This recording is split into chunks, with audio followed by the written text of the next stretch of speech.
Okay, so I just got this picked just now. And it just occurred to me. Okay, this is a funny story. So I just set up this whole camera and tripod holding this picked because I forgot that it is key retaining. So anyway, I just got this picked and I'm gonna get it on camera. I'm gonna just move on from don't worry about it, it's fine. Okay. So this thing isn't standard on the inside, and I've got it set up as a fun little training lock here. This is, I don't know where, the body of it is in a baggie somewhere. This is an Avis 7440 that I've been playing with. I'm just gonna rearrange you a little. Yeah, fuck. Okay.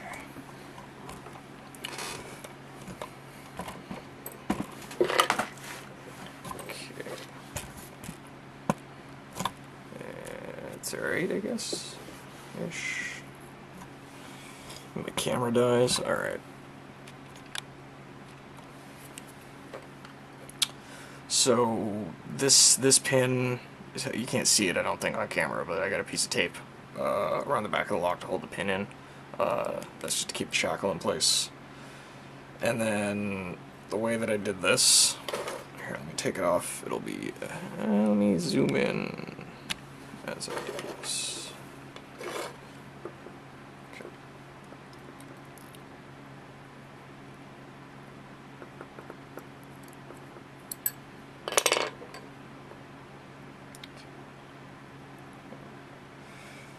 So, of course, I can sit there. This little plate, the way that I built this, that hole is just the same size as the top of this, but then I crimped it on. Once, what's this gonna do? There. You can see that it's crimped on, hopefully. Yeah, you can see it from that side much better. I crimped it on. After I did the thread on this to halfway, this was still on the rest of the stock at the time. Once I did the thread, I took a saw and cut a groove at the top of the thread, so there's like a, it's got the like spot there with no threading on it. I could probably thread this back out if I really wanted to, but that's what I needed. Then I just cut it off, and I actually didn't cut it all the way. I just like put a really huge heavy serration in it with a saw and then snapped it off with a pair of pliers. And then using that same saw, can I get this on camera? Using that same saw, just cut that groove in there. I had to widen it a tiny bit because that was easier than thinning my screwdriver. So that's, and then, oh, why didn't I show this when I had it on there? This side, I just formed that. It's actually probably this is a little deeper than it needs to be, so this flat sticks off the face of the lock, so it doesn't fit as well as it could, but it fits okay. It kind of clamps itself on a little bit. You can hopefully see its shape. It's sort of angled inward a little. It's a little past 90 degrees to try to grip. I think this should be able to like bite into the aluminum a little bit. I don't know. And then over here, that I just did that with a knife and a pin vise. Just drilled 3 holes and carved the middle out, and then I actually gouged the shit out of it with the screwdriver here to finish it off. See, it's like the exact same size, and I just forced that in there, rocked it around a bit to make sure that it fit. And the brass plate I cut with a pair of scissors, and then like filed it a little bit. I put it in a clamp, sort of just used a file to smooth it out. This pin isn't a pin that interacts with the key, although it's in a chamber that I think could have been at some point during the manufacture of the core. It doesn't fit perfectly compared to the original one, so this can move in and out by like a millimeter. But then what I did is, like above the depth of the pin, the hole is threaded for this, and then the pin is cut to be the remaining distance down that it needs to be. That pin retains the core. But it's kind of annoying to gut with it falling out, so I'm going to try to hold the core in place with my finger. And do it like this, because I keep my fingernails get in the way, so I'm going to do it this way. Hopefully. We're just going to get the top pins first, and then I'm going to pull the core. That's how I'm going to do this. So the first one's an aluminum standard. These come with aluminum standards, which I have a theory about I want to discuss. Number 2, I've got some pins out of American in here. This one of those serrated spools. All the springs in this are the springs that came in it. That's serrated. Yeah, the spring should go everywhere. Another serrated. Another standard. I'm going to put number 6 down here. Or am I? No, I'm not. This hole got a little messed up at the top. So the spring likes to get stuck. Let's see. Did I just... No, there it is. I guess I can try them both now. There we go. So that's the pin I cut. That's just... Actually, just some of the stock I used. I don't know why I pointed at those. That's some of the stock I used to make not these. These are factory made, but like my own pins, it's the same diameter. It's an American pin. And so it fits in those locks quite nicely. Or makes like ones that don't fit in locks that are like larger than that. Like you put one of those in like a quick set or a Schlag or something, and it doesn't fit, and you get it jiggles around. That's nice. Alright, so from here I can pull the core. Can I do this? Oh, that was the stupid way of doing it. Alright, well, didn't need the locking pawls anyway. I will find those later. So, oh, the best part is there is like a 0.5 millimeter wide nail inside of that that's in my carpet now. Oh, this is the best video I've ever recorded. Okay. Let's get these key pins out of here. All the key pins are standard, because they're the stock ones.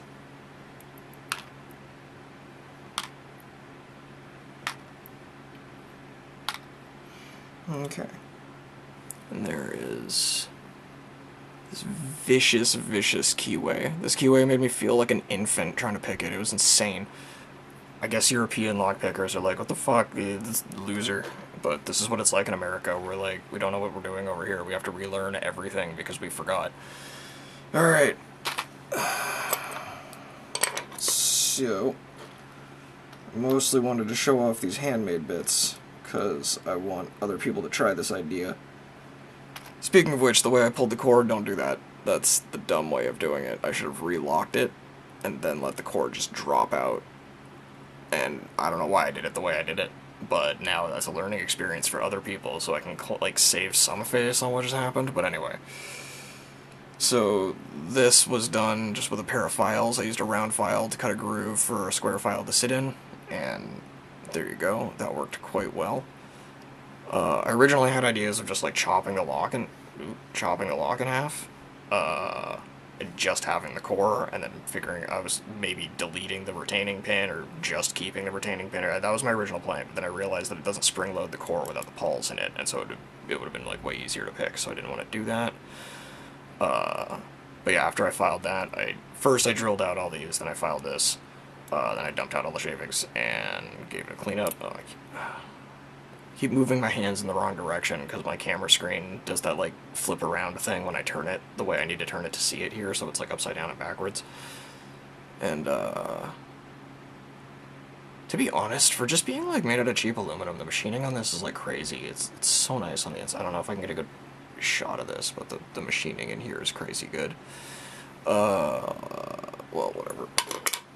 While it's all just disassembled, I can show this fit a little better, hopefully. You gotta get that to hook in first. And then it lines up very nicely with the hole that it's aiming for. Now, the one thing that I should have done and didn't with this is the bottom of this screw isn't tapered, like, at all. Because I kind of forgot. It's got, like, the edge knocked off out of it. Like when I cut it, but that's it. I'm cross-threading that, trying to do it on camera. There we go. Ah, fuck. Screw that. Alright, there, you can see it here. So that goes in. It fits pretty well, except for that. but it does have quite a lot of purchase. It's just longer than it needs to be and sticks out a little bit. But yeah, there. That's how you do this. And to be honest, the first time I got at this, I just dropped everything. I dumped it out from the inside, and that worked okay. Sorted it out later, and I'm gonna have to do that again with the locking ball. But yeah, that's, I guess, an instructional video on how to do this. Not really. I forgot to do that while I was doing it, because it was sort of spur of the moment. But, I hope you enjoy it. Okay, I found all the bits, which I was honestly kind of shocked about. Those pins aren't magnetic, and for a minute I was, like, ready to just give up, but then I found them, so it was okay. Went and made a cup of tea, because I felt like that was necessary after that. And I'm going to reassemble it on camera. And while I do, I'm going to talk about the thing I forgot to talk about that I said I was going to talk about later, which is the aluminum pins. So, I kind of have this thought about that. And my thought is that the aluminum pins maybe weren't purposefully selected for this effect or anything like that, but I think that the aluminum pins probably are why this is so hard to pick. Because the body of the lock is aluminum, and the pins have, you know, pretty tight tolerance to the inside of these holes, and they're fairly nice finish to the inside of the finish of the holes. The holes have a very nice finish. That sentence fell apart in my mouth. The holes have a very nice finish. They have a pretty rough finish, actually. That's what I was trying to say. And I think that they might gall up as they move a little bit. Just a little bit. And, like, you can kind of see on some of these, they're a little rough around the edges where they've been interacting with the shear line a little. Smoothed out where they've been grinding along. And I think that might be it. I think that they, these aluminum pins basically stick when they rub up against the aluminum body of the lock. And I think that's what gives you the weird feedback. Now, that said, I'm pretty sure that any of that effect that you're getting can be completely and utterly negated by putting almost any lubricant at all into the system, which I didn't do, and I probably should do to see if that changes things. Well, that's not working. Why aren't I using these that I made that fucking do this properly? There we go. So, like, I don't know, that's a theory I had, that it may be because of the way metal sort of galls up when it rubs up against like metals. I wonder if that's, like, making them harder to pick. I don't know. Now, them being so soft means that when you press against the shear line, when you put tension on them, they deform. And that means that, like, they don't start as security pins, I guess, is how I will phrase that. They become more and more roughly shaped as you try to pick them. And again, I don't know if that's, like, intentional or not, but that means that the more you try to fight one of these locks, the more it'll fight back over time. It should get progressively harder to pick the more you pick it. Well, on the factory pinning. So, I don't know, this is interesting. I've been thinking about this, because, like, at first it just seems like, oh, it's the cheapest metal, so they used the cheapest metal. Of course they did. But it's like, I don't know, there's more, I feel like there's more to this decision than that. Now, to be fair, this is like a level of benefit of the doubt that I'm basically giving Abus, because this is one of, like, tightest design machines I've fucking held in my hands in a long time. Which I know is kind of sad to say of, like, a disposable little padlock, but I mean, the last Lotto I picked was a Master Lock Lotto, and I mean, the difference in build quality between this thing and that thing is insane. I was looking at this thing like, how the hell are they, what? So I don't know. So it might be that they seriously, deeply thought about this, and like, well, we're going to make the body out of aluminum. If we use aluminum pins, they'll rub all up, and it'll be really hard to pick. Like, they might have thought of that. It could just be, like, a bonus, like, oh, well, that's not why we're doing it, but it's not going to hurt. Maybe, I don't know. Either way, I think that might be some of this. So basically, if you have one of these 7440s and it's giving you an unreasonable amount of trouble and it's upsetting you because you know they're standard on the inside, give it just a little squirt, some kind of lube, anything. Just a little bit, you know, get pins down, move the key a little bit, lube it up.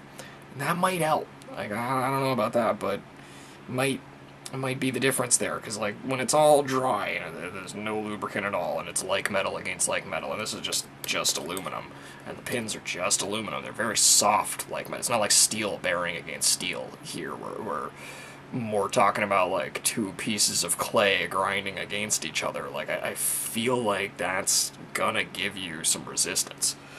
It's certainly gonna dull feedback. Like that was my biggest issue with these, is there's like a very tight shear line, and there's no real what is it, beveling on the ends of the pins where they meet, which I mean is a good thing. I'm just used to picking shitty quicksets where they're beveled like fuck, where it's like a key pin on both sides for some reason. Like so this thing's a mean little beast. Let me put it that way. It's got a lot going for it, and I'm not sure. This is like that entry level to the next tier for lockpicking for me. So I'm like, oh, I could see all these things that might have, all these new ideas that could have made it harder to pick, and I'm not really sure which one of them mattered the most at this point. But this has been a lot of fun, and I got this thing for like 20 bucks. Like, I got this thing for 20 bucks at like a real locksmith shop with a storefront and salaries to pay, and they wanted 20 bucks for this thing. And it's hours and hours of fun. You can't go see a movie for 20 bucks, and they're like, what, 45 minutes? Like, yeah. Anyway, so there we go. Watch the key not work now. Oh, yeah, I know what I'm doing. Or at least I can fake it long enough to record it. Which is all that matters in this day and age. Now, here, look, I've mentioned this before. I mentioned this once before that pin I'm using doesn't quite fit exactly as well as the factory one did. And to be honest, the factory one I had to cut it to get it out, so what's left of it doesn't fit properly now either, and I'm not sure how they originally did it, but this pin works. It just lets the lock move like that tiny bit. So the key won't always come out, you gotta hold it. Sometimes it will, sometimes the pins get in there first and it's fine. But that's only the real downside. The only real downside of this is that.